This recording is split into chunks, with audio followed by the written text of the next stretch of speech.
ఏదో హైదరాబాద్ సిటీలోనంట 12 సీట్లు అయితే రాష్ట్రం మన తెలంగాణ జిల్లాలో గెలుస్తాడంట. ఈ 3 సీట్లు కూడా గెలుస్తామని నేను ఒకటే ఛాలెంజ్ చేస్తున్నా. సికింద్రాబాద్ పార్లమెంటుకు నువ్వు నిలబడు, నేను నిలబడతా. ఎవరు ఓడిపోతే వాళ్ళు రాజకీయ సన్యాసం తీసుకుందాం. కథలు, కబుర్లు, కార్ఖానాలు అక్కర్లేదు. సింపుల్. మన ఇద్దరిట్లో ఎవరు ఓడిపోయినా రాజకీయాలు శాశ్వతంగా తప్పుకుందాం. తలసాని శ్రీనివాస యాదవ్ స్థాయికి కేసీఆర్ గారు కావాలనా?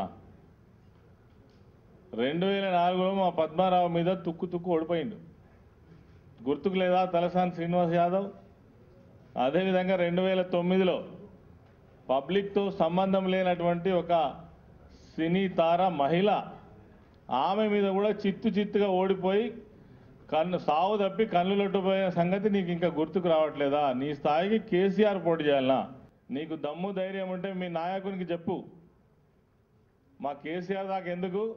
చంద్రబాబు నాయుడు గారిని దమ్ము ధైర్యం ఉంటే సిద్దిపేటలో పోటీ చేయమని చెప్పండి మా హరీష్ రావు గారి మీద. తెలంగాణ సత్తా ఏందో తెలుస్తుంది.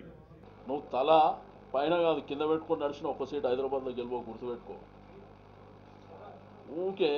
ఊకదంపుడు ఉపన్యాసాలు వద్దు. నువ్వు చెప్పిందేదో వేదమైతుంది, వేరేవాళ్ళు చెప్పిందేదో. కాబట్టి రాజకీయాలు రాజకీయ తరీకల రాజకీయ పద్ధతులలో మాట్లాడాలి. నీకేమో ప్రజల ఇబ్బందులు, ప్రజల సమస్యలు నీకు పట్టవు. పోరాటాలు చేసే వాళ్ళని ఎగతాళి చేస్తావు. కాబట్టి ప్రతిసారి నువ్వు విమర్శ చేసుకో, నీ కాసు కోసం ఫైట్ చేయి.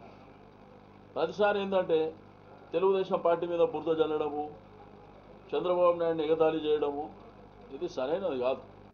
ప్రజాసేవ అంటే, రాజకీయాలంటే గుండాయిజం కాదు, ఇష్టం వచ్చినట్టు మాట్లాడడానికి. ఎప్పుడు మాట్లాడినా జాగిరా, తాత జాగిరా, తెలంగాణ ప్రజల జాగిరే.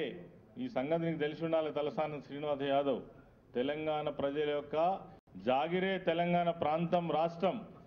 కనీసం అర్థం నిలవకుండా మాట్లాడుతున్నావు. ఎప్పుడు మాట్లాడినా ఇటువంటి మాటలు తగవని, ఇప్పటికైనా తెలంగాణ బిడ్డగా ఆలోచించి బుద్ధి తెచ్చుకొని తెలంగాణ ప్రజలకు అనుకూలంగా మాట్లాడడం నేర్చుకోమని చెప్పేసి తలసాని శ్రీనివాస్ యాదవ్కు తెలియజేస్తున్నాం.